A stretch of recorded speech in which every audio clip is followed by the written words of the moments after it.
Vienotībā ir spēks. Šie Ārijas Kalpaks Grundmanis 98. gada 18. septembrī izteiktie vārdi ir kļuvuši par vadmotīvu Latvijas armijas pirmā virspavēlnieka Oskara Kalpaka dzimto māju atjaunotnei un patriotisko tradīciju iedibināšanai.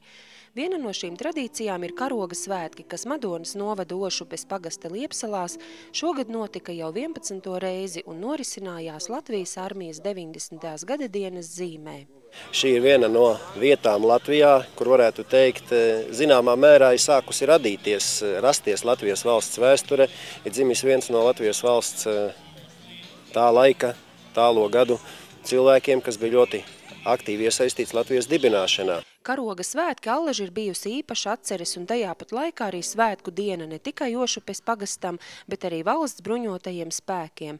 Liepsalas pulcē dažādu paudžu Latvijas patriotus, skolu jauniešus, valsts un pašvaldību vadītājus. Morāli mums šis viss ir jāatbalsta gan jauniešiem, gan arī pieaugušajiem. Pašvaldībai mums viņš kā valsts iestādē, kā pašvaldībai ir svarīgi tāpēc, ka šeit ir ļoti daudz mūsu cilvēku darbs ielikts, un viņu aizlaist nebūtībā tas būtu negodīgi gan pret mūsu cilvēkiem, bet vēl vairāk negodīgi būtu pret šo Sirmo kundzi, kas ar savu entuziasmu šo vietu radīja pilnīgi ne no kā, jo šeit bija purvs. Jauniešiem tā ir, kā jau iepriekš teicu, vēl viena vieta, kur var just vēstures elpu, jo šeit centusies Ārijas kundze ir atjaunot visu tā, kā tas bija tajos laikos. Ir noslēgts 4-pusējs vienošanās līgums starp aizsardzības ministriju, Ošupes pagasta pārvaldi, Pulkveža Kalpaka piemiņas fondu un Liepsalu īpašnieci par turpmāku piemiņas vietas uzturēšanu. Tas vieš cerību, ka tradīcijas, kas iedibinātas Liepsalās, turpināsies. Šis 4-pusējais vienošanās līgums, kurā ir paredzēts, ka katra puse pilda, teiksim, tā kā uz 4 daļām tos noteikumus, ja, gan aizsardzības ministrija, tātad savu iespēju robežās sniedz kādu atbalstu. Sākumā tas bija tikai varbūt šo pasākumu atbalstīšana tā graudā, teiksim, autobusu bērniem, kādas pārsteiguma balvas, bet tagad apsaimniekošanai tiek piešķirt naudiņa. Mēģināsim visi kaut kādā veidā sadarboties, ja klāsies grūtāk kādai pusē, ja, teiksim, sadarbību tomēr varētu arī daudz ko atrasināt. Katrs par sevi, bet mēģināsim tomēr arī otru saprast, ja kādreiz iznāk tā, ka tie līdzekļi tiek samazināti aizsardzības ministrijai arī varbūt īpaši tagad spoži neklājās.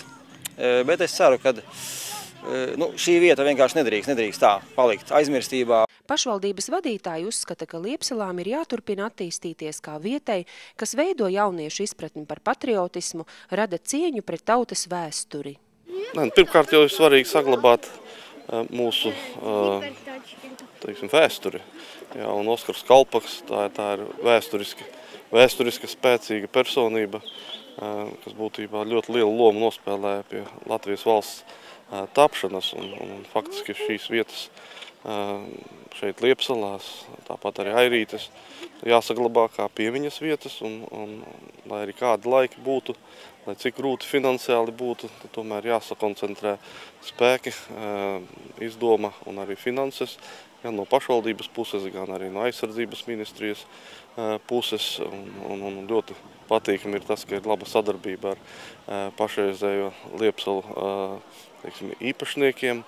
Un šī piemiņas vieta jāsaglabā, lai pateiktu, parādītu savu vēsturi cilvēkiem dažādos vecumos, īpaši jau bērniem, un audzinātu bērnus patriotisma garā.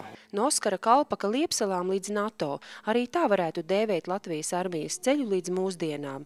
Tieši tādās vietās, kādas ir Liepsalās, Airītēs un citviet Latvijā, ir veidojusies mūsu valsts vēsture.